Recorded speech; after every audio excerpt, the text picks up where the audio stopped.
Okay, so for some reason I hit the wrong button there. I'm all thumbs today. And I was saying that I'm rebuilding this, and I've changed some things. One thing I've changed is this uh, right here. You see that small part? That's a neon light bulb, but it has a resistor now. I bought that resistor in 1976 at a Lafayette uh, Electronics on Dixie Highway in Waterford, Michigan. And they weren't there long, but it was a great big outlet. And I just loved that little shop there. But for some reason, Radio Shack and all these other big conglomerates put them all out of business. It's hard to find anything unless you go online now. But this is way back before internet or computers. And it's got silver coating on that. Every time I see that old resistor, I got to tell that story. But that's got silver on those leads. Now all the new ones, doesn't really matter. I'm just saying it's just a different thing. But now when you buy resistors, it's different. They all work the same. So what I'm saying is I'm adding a resistor in series with the neon. So last time I didn't do this, it cracked the bulb when I bumped off the lead. I mean, it burnt so purple inside here that it cracked the glass instantaneously. So I don't know if I can show you anything here. No, it doesn't do that. So I got it hooked up where it's going to a cap dump, so it's not so prone to get disconnected anyways. I like a cap dump better. Very rarely do you need, unless you have really bad batteries, do you need to hook it up the other two ways. Now the other two ways are over here. You can't see it very well. It's this is the positive lead coming off the wall adapter, and you see these are all red. One of these is to the cap dump control circuitry, and the other one goes to this wire on the spool of wire, the red. You have to power up at least, well, that's the control power leg with, you see the little wire and the big wire. Now I've attached schematics on the form, and these are common things that you'll see some places around the web, but not too much. And these don't have wheels. Now I could put a wheel over it. Now the thing about the wheel deal is that when all said and done, if it's done right, which John has done that, he's got a core in there, right? And then he's got a set of magnets that go around that are gates. They're not just magnets. He's built gates. They have arcs in them and everything, like Howard Johnson did. And that machine will self-run. And I mean, you know, big power. The ones we have now, the little schoolgirls, are a good example for us to hook up triggering and learn electronics, and to pulse charge batteries of any kind, and they're dynamite. I love them. I got one. See it here? I love it, and I haven't, I don't like burning up batteries, and this won't do it. It's got that pulse on there back there. It lets your battery cool down. Now I know it looks ridiculously big right now, but I got a box for it. And I had that smaller one downstairs for cordless drill batteries, but this is for big batteries. I can run some power up with 4 of them stamps on there. And that little cap dump back there won't handle this big spool. I'm going to be running per channel, per wire, I'm going to be running maybe 4 to 6 amps on these wires at the full max. That's only using it as a converter. Now I can lower it too. I'll have options where I can lower it down and tickle batteries and, you know, clean them up and surface charge them or whatever, just what would you call it, desulfate, and then float charge them and all that. But then it'll also be capable of running up some power, which will require 1-2 stamps per leg. So I'll have 4. I got them in the mail already. They're great big MJL 4281As, great big things. Okay, and I'm going to show you just before I'm done here. I got to go in the other room and I'll show you the box that's going in. Okay, I'm back. You'll see this box here. I showed this before. This is that's a little 30-gallon garbage can that I got in here for throwing paper or whatever in. And on there, you'll see a great big box, right? Pretty darn big. And inside there is a circular shaped heat sink.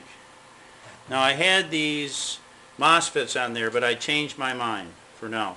I'm just going to unscrew the screws, save the modules the way they are. They're already wired on there. See them? And I'll use those low voltage is what they are. They're too low a voltage. And I wanted something that could go up to 350, 400. Because as you can see over there, I need it. You see that that meter there goes up, and I got the light wrong. Here, see the meter goes up. I'll be running up to 90 volts sometimes.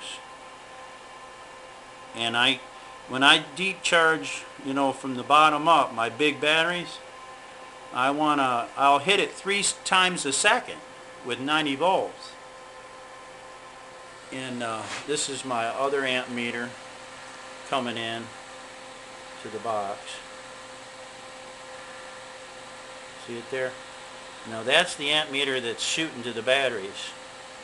2 sets in the basement, 50 feet away, and another 1,000 amp hour set of batteries right under my feet here on shelves. Okay, they're over here. I've showed you that before in other videos, but I'm just telling you this because it's still working. You know, you get a lot of things and you build and then it ain't working no more because you didn't do it right, or I've done a lot of messing up, built things and it didn't stay working.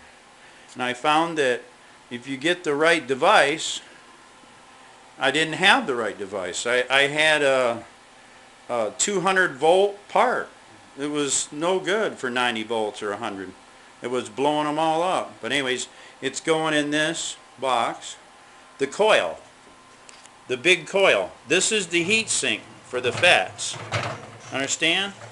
There's 12 of them here, but I'm only going to have 2 here and 2 here. And there's the fan. Let me see if I can get the fan this out for you. Okay, just to give you an idea, here's what it looks like, and you put a fan on the other end. Can you see that? There's a fan, and it's a nice one too. And you know, your heat sink keeps the heat off of it with a fan a lot nicer. So if I want to run 30-40 amps on that spool of wire, which is 14 gauge, I could easily run 6 or 8 amps per leg on a 14 gauge wire, and I got 4 of them. So that's the plan, and I won't need that much. I'm just telling you the max. I'll probably only be running 10 amps the most at 24 volt input, maybe 36 volt input, but I can run 36 volt input to raise the power, but the amps remain the same because my devices can handle it. So I don't want to build it 10 times, I just want to build it once. So I'm doing some experimenting in the other room. Okay, I'm back in the other room now. Now these aren't even the right parts. I just happen to have some of these on a heat sink on an old 100 watt amplifier, and this thing is heavy. That dog is heavy. And it's still running along there. See that? You see that needle moving? And of course my meters went off. I'll have to, but you can see now where the battery's going. It's at 6 volts or so, a little over, and it's still pulsing away. And I got another one too I built. It's an intermediate one. It has 4 parts on it, but not this big. Now this is a complementary set of 2 SC5200s and 43 something, I forget, but this is a twin complementary, and I have some plans for it, but I stuck that on there and one channel so I can reach around here and feel the heat. I'll put my finger on that part. Well, it's a little warm, not much. You can feel, not on the heat sink. Well, the heat sink's a tiny bit warmer than ambient. And that might be 90 degrees or 100 degrees, something like that. It's warmer than my finger, and I don't have one of those yet, one of those temperature measuring lasers. So, but anyways, it's not very warm. Now if I put 2 amps to it, it really just depends on how much fluctuation is going on. And then before, with them stupid these dumb things, they were smoking. No matter how much I adjusted it, they were on fire almost, and I didn't know it. But not with this. You see this? This has got a little piece of aluminum with fins on it. And this diode is something like a 30, 40 amp, 50, 80 amp, I forget. That's not the one that's going on it, but I just went crazy and put my big one on there, right? I'm sick of that thing overheating. So you got to do testing on this stuff, depending on what you're planning to use it for. Now I put a bad battery on mine. Didn't know it was bad. It burned them things right off there. See that? It smoked them things right off there. As big as that's 25 amps it can handle, right? And I'm only putting an amp through there, and it's burning them off there. So you know something strange is going on. I had 4 channels before. I'm rebuilding it now, but I had 4 of these channels, and I wouldn't go over 3.5 or 4 amps between all 4 parts, and each one of these were getting hot. So you tell me. You got to have some powerful parts for even 1 amp on this stuff at that high a frequency. So my recommendation is just get some heavy duty fast recovery diodes where you can heat sink them. And because when you hook up a bad battery up to it and walk away, all your stuff's gonna go up in smoke. All your stuff's gonna burn up. So you gotta build it for safeguard. You gotta build it in with safeguards. And there it is. It's running away. And I just wanted you to see the progress and hear what I'm saying about keeping the thing durable, built durably. John told us to put this resistor on there a long time ago. I just didn't get a chance to do it yet. That one's 3900. They say you can go up to 5,600, whatever. I just put that on there because I had them. I had some, and before I didn't have nothing, and it was working good for a long time, even if I'd bump it off. But I was getting tired of replacing those neons. Now I'm not so apt to bump them, but still I'm not willing to just put one on there without a resistor anymore.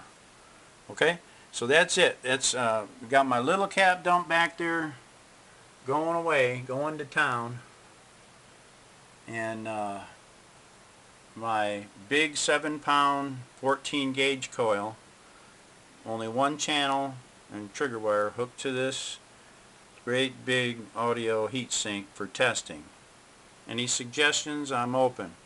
Hitbuy gave me one already about this diode right here. So I put that diode in there. I don't see a difference on this one. Now on the smaller wired ones, I did see a difference in triggering. So I was thinking maybe I ought to put a grain of wheat light bulb there for limiting. Sometimes I put LEDs where that diode is, 3 of them in series.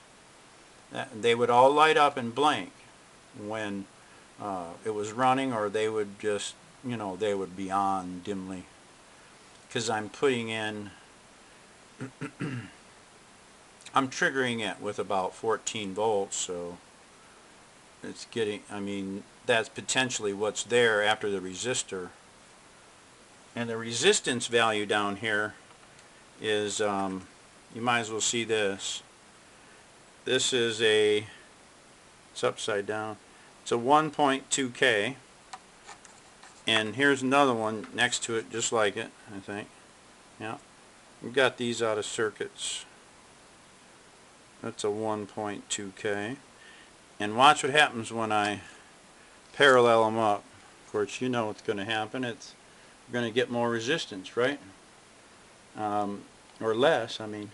And when I parallel it, now watch the meter when I parallel this. You see that?